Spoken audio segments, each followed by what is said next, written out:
नमस्कार साथियों, स्वागत है आपका आपके चैनल पर। साथियों, मैं हूं रामनिवास मेहरा और आज के वीडियो में हम चर्चा करेंगे कि विद्यालय लॉगिन से निःशुल्क पाठ्य पुस्तक वितरण की एंट्री कैसे कर सकते हैं, वह भी मोबाइल की सहायता से। तो चलिए साथियों, देखते हैं संपूर्ण प्रक्रिया। आप बने रहिए इस वीडियो के अंत तक। साथियों, सबसे पहले आपको लॉगिन कर लेना है अपने विद्यालय को। इस तरह का डैशबोर्ड आपके सामने दिखाई देगा। यहाँ एक ऑप्शन है स्कीम का, इसके ऊपर हमें क्लिक करना है। तो चलिए साथियों, मैं भी क्लिक करता हूँ। अब इस तरह के और ऑप्शन आपके सामने दिखाई देने लगेंगे, जहाँ एक ऑप्शन है फ्री टेक्स्ट बुक का। इस वाले ऑप्शन पर हमें क्लिक करना है। अब जैसे ही हमने इन ऑप्शन पर क्लिक किया, हमारे सामने और ऑप्शन खुले हैं। यहाँ साथियों, सबसे पहले हमें बड़ी बारीकी से काम करना है, ध्यान देना है। पहला ऑप्शन है स्कूल टेक्स्ट बुक प्रोफाइल, ये हमें चेक कर लेनी है, अन्यथा हमें डिस्ट्रीब्यूट पुस्तक को करने में दिक्कत आएगी। तो सबसे पहले मैं आपको टेक्स्ट बुक की प्रोफाइल चेक करके बता देता हूँ। आप भी अपने विद्यालय की टेक्स्ट बुक प्रोफाइल इसी तरह चेक करेंगे।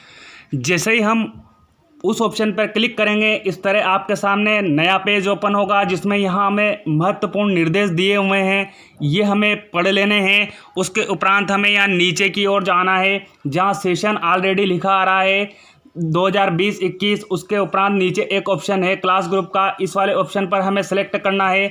जो भी क्लास ग्रुप आपके विद्यालय में चलते हो, यहाँ से सेलेक्ट करें। जैसे मेरे विद्यालय में क्लास ग्रुप है 1 से 8, तो इस पर हम सेलेक्ट कर लेंगे। फिर अगला ऑप्शन है गो का, हमें गो वाले ऑप्शन पर क्लिक करना है।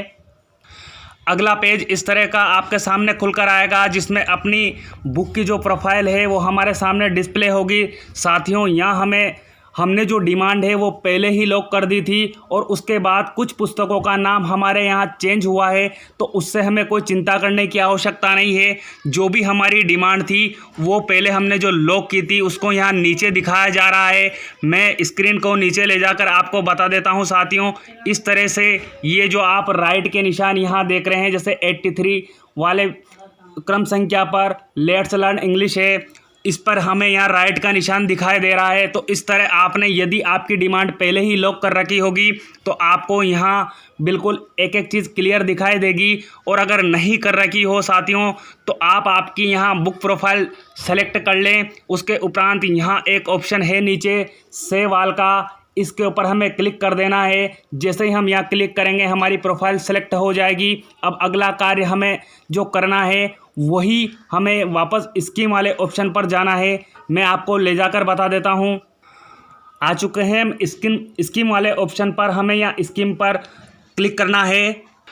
फिर से अगला ऑप्शन वही फ्री टेक्स्ट बुक, इस वाले ऑप्शन पर हमें क्लिक करना है। अब यहाँ साथियों, एक हमें ऑप्शन बीच में दिखाई दे रहा है स्कूल डिमांड 2020-21, ये भी हमें चेक कर लेनी है कि हमने कितनी डिमांड की थी और हमें कितनी बुक इश्यू होनी थी। तो मैं ये भी आपको क्लिक करके बता देता हूँ साथियों। यदि आपने उस समय नहीं की, तो अभी भी आप इसे डिमांड करके लॉक कर दें। तो हम इस पर स्कूल डिमांड वाले ऑप्शन पर क्लिक करते हैं साथियों। जैसे ही हम इस ऑप्शन पर क्लिक करेंगे, इस तरह से हमारे नीचे की ओर इंस्ट्रक्शन हमें दिए हुए हैं। इन इंस्ट्रक्शन को आपको अच्छे से रीड कर लेना है, ताकि आपको आगे कोई समस्या नहीं आए। अब हम यहाँ नीचे की ओर आएंगे। यहाँ वही ऑप्शन है क्लास ग्रुप। यहाँ हमें जो भी आपका क्लास ग्रुप चलता हो वो सेलेक्ट कर लेना है। फिलहाल यहाँ 1 से 12 का ही ऑप्शन आ रहा है, तो हम 1 से 12 सेलेक्ट कर लेते हैं। उसके उपरांत यहाँ ऑप्शन है view book demand for school, तो इस वाले ऑप्शन पर हमें क्लिक कर लेना है साथियों। शाला दर्पण थोड़ा सा प्रोसेस करेगी। आपके स्कूल की जो डिमांड है वो आपके सामने अब इस तरह शो होगी। तो आप यहाँ अपनी डिमांड को अपने जो विद्यालय का पुस्तक वितरण रजिस्टर है, उसके स्टॉक रजिस्टर से मिलान कर लें और पूरी तरह से संतुष्ट हो जाएं। यदि कोई त्रुटि है या कुछ मिस्टेक आ रही है, तो आप आपके डीडीओ से संपर्क करें, क्योंकि अब ये जो डिमांड है वो लॉक है साथियों। यहाँ नीचे हमें दिखाई दे रहा है लॉकडाउन 18/1/2020, तो ये लॉक हो चुकी है। हम इसमें बदलाव नहीं कर सकते हैं। तो जो भी आपको बदलाव करना है या जो भी समस्या है, आप अपने डीडीओ से संपर्क कर लें। अब आते हैं साथियों चलते हैं हम कि हमें यदि पुस्तक इश्यू हो चुकी है, तो हमें उसको शाला दर्पण के विद्यालय लॉगिन से ही डिस्ट्रीब्यूट कैसे करना है। आप साथियों बिल्कुल वीडियो के साथ बने रहिए। मैं बिल्कुल स्टेप बाय स्टेप अब आपको बताऊंगा। यहाँ से आपने अगर एक पल भी मिस कर दिया तो निश्चित है कुछ गलती कर सकते हैं। साथियों, सबसे पहले हमें वापस वहीं जाना है, स्कीम वाले ऑप्शन पर मैं ले जाकर आपको दिखाता हूँ। तो साथियों, आ चुके हैं हम वही स्कीम वाले ऑप्शन पर। हमें स्कीम वाले ऑप्शन पर क्लिक कर लेना है। उसके उपरांत यहाँ एक ऑप्शन है फ्री टेक्स्ट बुक, इस पर हमें क्लिक कर देना है। और यहाँ साथियों, जो आपको अलग कलर में भी दिखाई दे रहा होगा, एक ऑप्शन है school stock and distribution, student distribution entry, इस वाले ऑप्शन पर हमें क्लिक करना है। मैं भी क्लिक कर लेता हूँ साथियों। अब हमारे सामने अगला प्रश्न आ जाएगा, जहां हमें यहाँ कुछ इंपॉर्टेंट इंस्ट्रक्शन दिए हुए हैं, ये हमें रीड कर लेने हैं अच्छे से। उसके उपरांत यहाँ नीचे की ओर आना है, जहां ऑप्शन है क्लास ग्रुप का, इस पर हमें क्लिक करना है।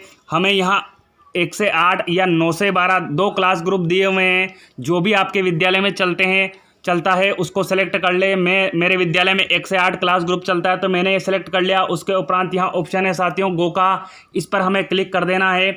जैसे ही हम इस पर क्लिक करेंगे, शाला दर्पण थोड़ा सा प्रोसेस करेगी और अब इस तरह का पेज आपके सामने प्रदर्शित होगा।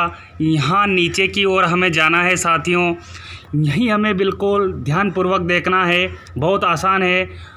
सबसे पहले हमारे सामने यहाँ आपको दिखाई दे रहा होगा सब्जेक्ट का नाम। जो भी आपके विद्यालय में विषय चलते हैं बच्चों के, उनके सब्जेक्ट के नाम इस कॉलम में यहाँ पर दिए हुए। बुक का नेम यहाँ दिया हुआ है। हालांकि हमने डिमांड में दूसरी बुक की थी, लेकिन अभी कुछ थोड़ा सा बदलाव हुआ है। पुस्तक में बदलाव नहीं हुआ है, केवल उसके भाग में डिवीज़न है, तो वो भाग की संख्या हमें यहाँ दिखाई दे रही है। उसके बाद हमारे सामने अगला ऑप्शन आ रहा है नोडल से वर्तमान सत्र के लिए कुल इशू पुस्तकों की संख्या।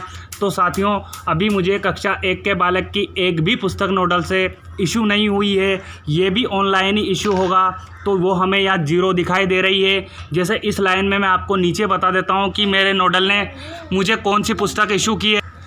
जैसे हम यहाँ नीचे देखते हैं तो ये कक्षा 1 का ही भाग 3 मुझे 11 इशू हुए हैं मेरे नोडल से, तो ये मुझे यहाँ दिखाई दे रहे हैं। ये हमारे नोडल प्रभारी ही यहाँ इनकी संख्या चढ़ाएंगे, इससे हमें टेंशन लेने की ज़रूरत नहीं है यहाँ कुछ भी। अगला जो हमारे सामने ऑप्शन है गत वर्ष की शेष अवितरित नई पुस्तकों की संख्या की प्रविष्टि है, तो यहाँ भी मेरे पास गत सत्र की कोई पुस्तक नहीं बची थी, तो वो 0 आ रहा है मेरे सामने यहाँ। अगला ऑप्शन है हमारे सामने स्टूडेंट द्वारा गत वर्ष की लौटा गई पुरानी पुस्तकों की संख्या C1। इसमें हमें देखना है कि कक्षा 1 से 3 तक तो हमें पुरानी पुस्तकें लेनी नहीं होती है, और 3 से ऊपर की कक्षाओं की पुस्तकें हम लेते हैं, तो वो पिछली बार हमारे पास कितनी थी ऑटो जनरेट हो के साथियों यहाँ हमें दिखाई देगी। जैसे मैं आपको नीचे की ओर ले जाके बता देता हूँ, कक्षा 4 और 5 की जो भी पुस्तकें मुझे मिली थी उनकी संख्या यहाँ जनरेट होगी। यह देख लीजिए साथियों, यहाँ नीचे कक्षा 4 की 4 पुस्तकें मेरे पास पुरानी वापस लौटाई जाएगी स्टूडेंट द्वारा, तो वो हमें यहाँ शो हो रहा है। इस तरह आपको भी यहाँ शो होगा। अब यहाँ जो है अगली लाइन है जो हमें यहाँ रेड कलर में हमें दिखाई दे रही है, ये इन तीनों का योग है साथियों। मैं ऊपर ले जाकर आपको इसको अच्छे से रीड करके दिखाता हूँ कि क्या है यहाँ पर। वर्तमान सत्र में वितरित योग्य कुल पुस्तकों की संख्या A1 + B1 + C1 हमें यहाँ दिखाई देगी। फिलहाल मेरे पहली रो में मुझे 0 दिखाई दे रही है, क्योंकि मेरे पास पुरानी भी नहीं है, अभी इस सत्र में भी मुझे नहीं मिली और बच्चों द्वारा भी नहीं लौटाई गई है। अब हमें अगले कॉलम में इधर हमारे स्टॉक के लिए आना है, जहां मैं जूम करके आपको दिखा देता हूं। वर्तमान सत्र में वितरित कुल पुस्तकों की संख्यात्मक प्रविष्टि स्कूल स्टॉक रजिस्टर के अनुसार करनी है साथियों। हमें यहाँ नई पुस्तकों में से वितरित कुल पुस्तकों की संख्या, तो हमें यहाँ जैसे यहाँ जो 0 दिखाई दे रहा है, आपको यदि नई पुस्तकें मिली हो उसमें से आपने जितनी भी पुस्तकें अपने बच्चों को दे दी है यहाँ लिखेंगे। उसके उपरांत अगला कॉलम है हमारे पास स्टूडेंट द्वारा लौटाई गई पुरानी पुस्तकों C1 में से वितरित पुस्तकों की संख्या D2 में यहाँ हमें चढ़ानी है साथियों। तो जो भी बच्चे ने हमें पुरानी पुस्तक लौटाई है और यदि हमने वापस बच्चे को उसे नए बच्चे को अलॉट कर दी है, तो हम वो संख्या यहाँ लिख देंगे। जैसे ही हम दोनों संख्या यहाँ डालेंगे, हमारे सामने यहाँ अगला ऑप्शन है कुल D1 D2, तो ऑटोमेटिक जैसे ही हम यहाँ डालेंगे यहाँ ऑटोमेटिक जनरेट होगी संख्या। अब अगली लाइन है इसमें नई पुस्तकों में से वितरित पुस्तकों की संख्या, तो ये सब हमारे सामने यहाँ ऑटोमेटिक जनरेट होकर आएगा। हमें यहाँ केवल ये 2 लाइन में अभी वर्क करना है, इतना ही। बाकी सब हमारे सामने लॉक आ रहा है। मैं क्लिक करके भी आपको बता देता हूँ, ये यहाँ लेगा नहीं साथियों। जब हम ये सारा कार्य यहाँ दोनों लाइनों में कर देंगे, उसके उपरांत इधर एक ऑप्शन है हमारे सामने सेव का साथियों। तो इस वाले ऑप्शन पर हमें क्लिक करके जो भी हमारी जानकारी है उसे हम यहाँ से सेव कर देंगे। इस तरह से हम प्रत्येक बच्चे की प्रत्येक कक्षा की पुस्तकों का यहाँ से वितरण कर पाएंगे। आप भी बिल्कुल मेरे वीडियो की सहायता लेकर बड़ी आसानी से मोबाइल की सहायता से इन कार्य को कर सकते हैं। तो जिस भी कक्षा का या जिस भी पुस्तक का हमें डाटा चढ़ाना हो यहाँ चढ़ा लें, और ये सेव वाले ऑप्शन यहाँ हमें दिया हुआ है। इस तरह से हम सब जितनी भी कक्षा आपके विद्यालय में चलती हो उन डाटा को चढ़ा के सेव करते जाएंगे। इस तरह हम पूरी जो हमारी शाला दर्पण के स्कूल लॉगिन से पुस्तकों का डिस्ट्रीब्यूशन है वो आसानी से कर पाएंगे। उम्मीद करता हूँ साथियों जानकारी आपको अच्छी लगी होगी। मिलते हैं इसी तरह की जानकारी के साथ अगले वीडियो में, तब तक के लिए बाय बाय, टेक केयर।